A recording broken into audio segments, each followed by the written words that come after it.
Monsoon में पहाड़ों और जंगलों के नज़ारे कुछ अलग ही होते हैं और दिल ने इस बार चाहा कि कुछ अलग, कुछ अनछुआ देखने का।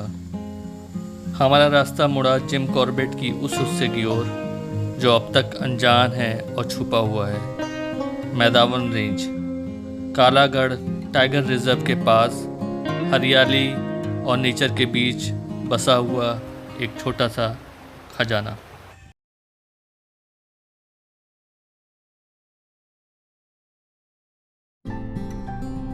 हर दिन के भागदौड़ के बीच जब थोड़ा सा समय निकलता था, दोस्तों के साथ कई बार घूमने फिरने की बातें होती थीं और कई बार प्लान बनता था, लेकिन वो प्लान केवल व्हाट्सएप तक ही रहता था और उससे आगे कभी नहीं बढ़ पाता था। लेकिन इस बार फाइनली हमने ये फैसला लिया कि अब की बार कहीं ना कहीं तो जाना है। तो हम कुछ दोस्त निकल पड़े एक खूबसूरत सी ऑफबीट लोकेशन की ओर। हमने अपनी जर्नी की शुरुआत गाजियाबाद से की और फिलहाल हम मेरठ की ओर आगे बढ़ रहे हैं। हमने इस जर्नी के लिए गाजियाबाद से मेरठ होते हुए बिजनौर, कोटद्वार और उसके बाद मैदावन के लिए रास्ता चुना, जिसके लिए हमें total travel time around 7 to 8 hours लग जाता है। इस रूट पे नियरेस्ट रेलवे स्टेशन कोटद्वार है। मेरठ पहुंचते ही हमने ये तय किया कि खतौली डाइवर्जन, जो कि यहाँ से अराउंड 25 to 30 किलोमीटर्स के आसपास है, उसके पहले ही हम ब्रेकफास्ट कर लेंगे, क्योंकि आगे अच्छे होटल मिलना थोड़ा मुश्किल हो जाता है।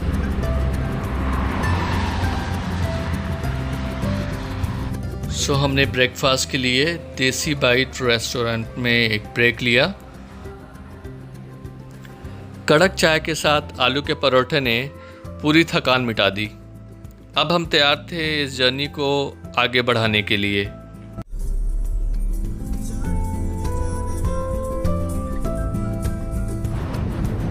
मॉनसून की असली खूबसूरती तो इन हाईवे पर दिखती है, जहां दूर दूर तक फैली हरियाली, पेड़ों की लंबी लंबी कतारें और आसमान में छाए हुए काले काले बादल सफ़र को और भी ज़्यादा यादगार और खुशनुमा बना देते हैं। फाइनली मॉनसून ट्रिप में हमें वो बारिश भी मिल गई जिसका हम सबको काफ़ी देर से इंतज़ार था।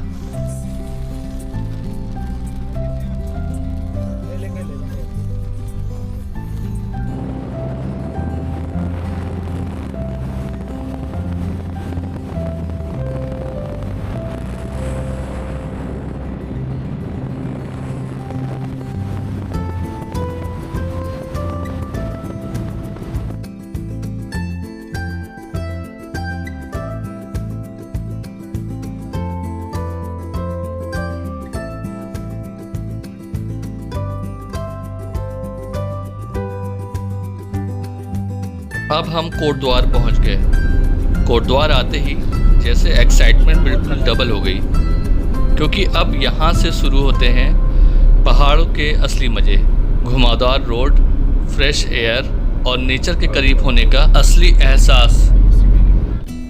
डिस्ट्रिक्ट पौड़ी गढ़वाल में पड़ने वाला ये शहर कोटद्वार, जिसे गेटवे ऑफ हाई हिल्स भी कहा जाता है, क्योंकि इसके बाद पहाड़ी रास्ते शुरू हो जाते हैं। और इंटरेस्टिंग बात ये भी है कि रेल की कनेक्टिविटी यहाँ तक ही लिमिटेड है और इसके बाद का सफ़र रोड से ही पूरा करना होता है। खूबसूरत मौसम और इन पहाड़ी रास्तों को एंजॉय करते हुए अब हम डोगड्डा की तरफ आगे बढ़ रहे हैं। वैसे कोटद्वार से डोगड्डा की डिस्टेंस अराउंड 15 किलोमीटर्स है। ये रास्ते मेरे लिए बिल्कुल अनजान नहीं हैं, क्योंकि मैं पहले ही कई बार लैंसडाउन के लिए वाया डोगड्डा सफ़र कर चुका हूँ।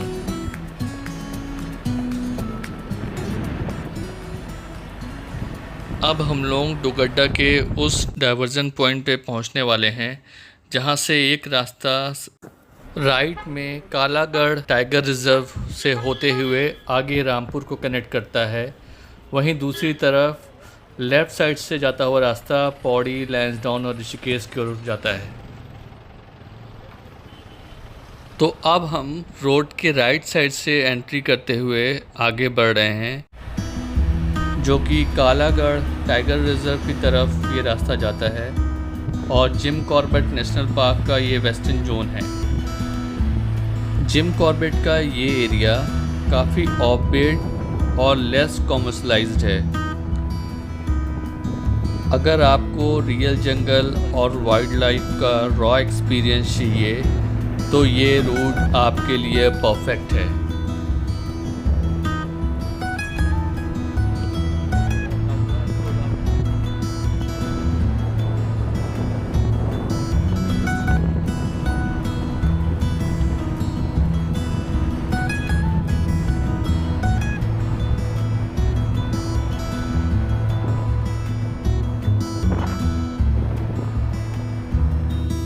अब हम पहुंच गए हैं कालागढ़ टाइगर रिजर्व के एंट्री गेट पे और यहीं से शुरुआत होती है असली जंगल के सफ़र की। डेंस फॉरेस्ट, वाइल्ड लाइफ और एक साइलेंस जो सिर्फ जंगल में महसूस होती है। वो अभी घोटियाल के पास में हाथी आती है। अच्छा, आगे वो यहाँ पालन के हाथी भी बांधते हैं और वहाँ घोटियाल में बांधते हैं। और ये सब बाघ ऐसे घूमते हैं, तो बकरी तो घूमते हैं। मगर मिलेगा आपको 5 बजे के बाद, 4। हमारी मुलाकात हुई इस गांव के एक लोकल रेजिडेंट से, जिन्होंने हमें बताया कि इस रूट पे लेपर्ड और हाथी की साइटिंग काफ़ी ज़्यादा कॉमन है, स्पेशली शाम के 4-5 बजे के समय और रात में।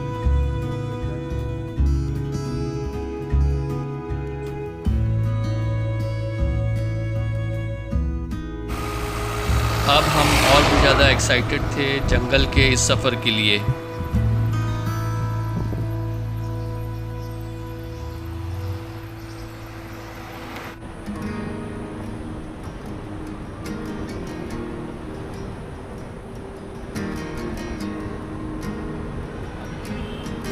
कालागढ़ टाइगर रिजर्व, जो कि जिम कॉर्बेट नेशनल पार्क का ही एक हिस्सा है, इस क्षेत्र में काफ़ी सारे फॉरेस्ट रेस्ट हाउसेस भी अवेलेबल हैं और इन रेस्ट हाउसेस की booking first come first serve basis पे ऑनलाइन ही होती है।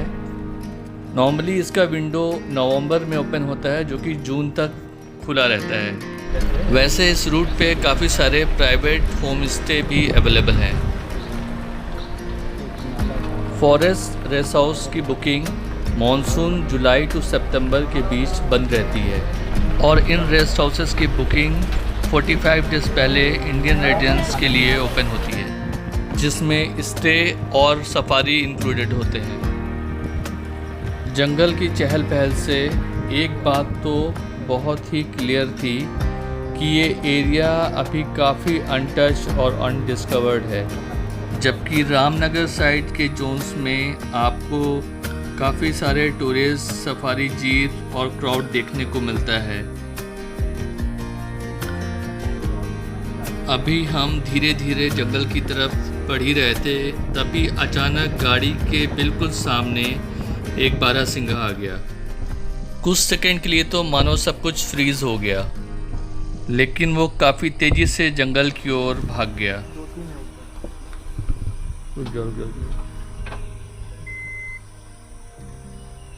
मेरे डैशबोर्ड में आ गया होगा बेस्ट पार्ट। याद रखना उसका, थोड़ा आगे लीजिए, सब दिखेगा, इधर ही खड़ा हुआ है। अब हम वतनवासा गेट पहुंच गए, जो कि सोना नदी वाइल्ड लाइफ सेंचुरी का एक मेन एंट्री पॉइंट है और यहाँ से शुरू होती है कालागढ़ टाइगर रिजर्व की जंगल सफारी। वैसे ये गेट खास तौर पे हल्दू पाराओ फॉरेस्ट रेस्ट हाउस के लिए जाना जाता है। इस इलाके में टाइगर, एलिफेंट और लेपर्ड काफ़ी आसानी से स्पॉट होते हैं। वैसे इस जोन में 3 मेन फॉरेस्ट रेस्ट हाउस काफ़ी फेमस हैं, जो कि हल्दू पाराओ, मुड़िया पानी और रठुआधाब में हैं। सो अब हम अपनी डेस्टिनेशन मैदावन के लिए आगे बढ़ गए। अब हम पहुंच रहे हैं मुड़िया पानी, जहां पे एक छोटा सा लेकिन काफ़ी खूबसूरत फॉरेस्ट रेस्ट हाउस भी है।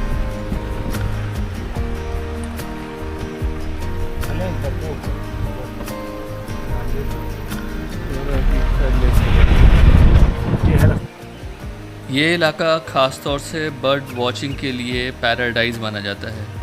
यहाँ पे रेयर स्पीसीज़ की चहचहाट और रंग बिरंगे पंखों की हलचल से ये जगह बर्ड वॉचर्स के लिए एक परफेक्ट पैराडाइज है।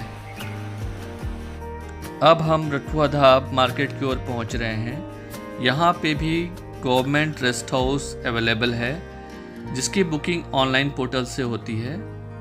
कुछ प्राइवेट होम स्टेज और गवर्नमेंट बुकिंग पोर्टल के लिंक डिस्क्रिप्शन में मेंशन हैं। जैसे ही हम रठुआ धाब मार्केट की ओर पहुँचे, समोसे की आ रही खुशबू ने लिटरली हमें ब्रेक लेने पे मजबूर कर दिया। सो गरम गरम समोसे और बेहतरीन चाय के बाद हमने अपने सफ़र को आगे की ओर बढ़ाया। जंगल के दूर दूर तक फैली ये हरियाली, बहती हुई नदी और सामने खड़े ये शांत पहाड़, ये नज़ारा इतना खूबसूरत था कि शब्द भी कम पड़ रहे थे इसे बयान करने के लिए। जंगलों और पहाड़ों की इस अद्भुत खूबसूरती को देखते हुए अब फाइनली हम अपनी डेस्टिनेशन मैदावन कॉर्बेट होमस्टे पहुंचने ही वाले थे।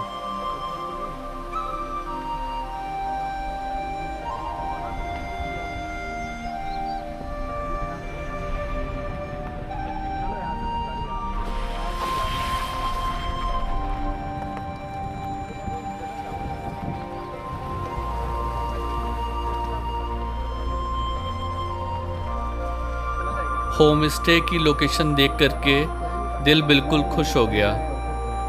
चारों ओर प्रकृति की ये खूबसूरती और दूर दूर तक फैली ये शांति।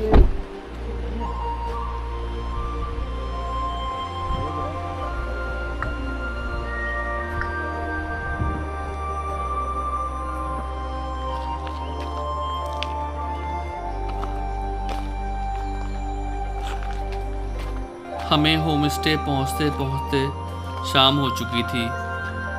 फिर हम सब ने ये डिसीजन लिया कि हम अपने सामान को यहाँ रखेंगे और फिर चलेंगे नदी की ओर और कुछ समय नदी के पास बिताएंगे।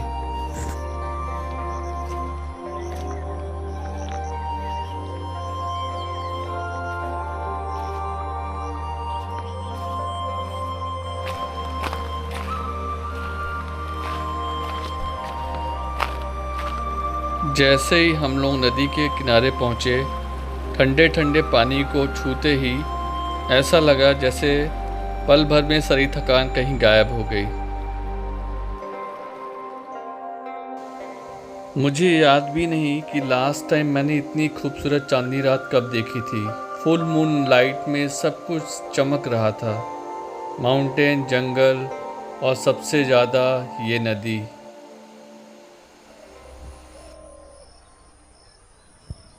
सुबह की शुरुआत होती है यहाँ चिड़ियों की मधुर चहचहाट के साथ।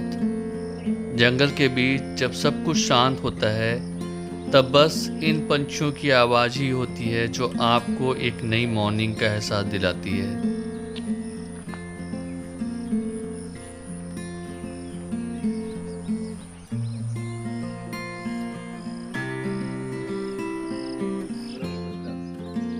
जानकारी लेती बहुत सारी। सुबह की चाय हमने देवेंद्र सिंह नेगी जी के साथ पी, जो कि इस प्यारे से होमस्टे के ओनर हैं और एक ओनर के साथ साथ एक अच्छे होस्ट भी हैं। चाय के दौरान नेगी जी ने हमें अपनी कुछ ट्रैवल स्टोरी सुनाई और साथ ही साथ इस जगह के आसपास के इलाकों के और यहाँ की वाइल्ड लाइफ के बारे में जानकारियाँ दी। उन्होंने बताया कि इस रीजन में बहुत सारी रॉ और ऑर्बिट प्लेसेस हैं, जैसे कि नैनी डांडा, देवा देवी ट्रैक, जो कि एक अच्छे एलिवेशन पे हैं। चाय ख़त्म करने के बाद हम सब निकल पड़े नदी की ओर। कल काफ़ी समय बिताने के बाद भी ऐसा लग रहा था जिससे अभी मन नहीं भरा।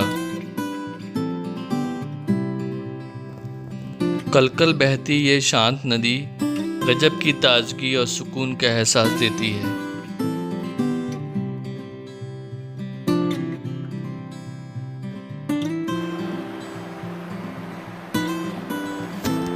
इसमें कोई डाउट नहीं कि ये एक फुल पैकेज ऑफबीट लोकेशन है, जहां हरियाली, वाइल्ड लाइफ, पहाड़ और साथ में शांत नदी, और सबसे बड़ी बात एक ऑफबीट लोकेशन जो भीड़ भाड़ से बिल्कुल दूर।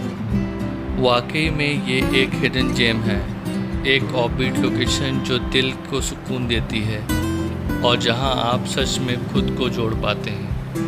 वैसे इस लोकेशन पर आने का सबसे अच्छा समय सितंबर से शुरू होता है।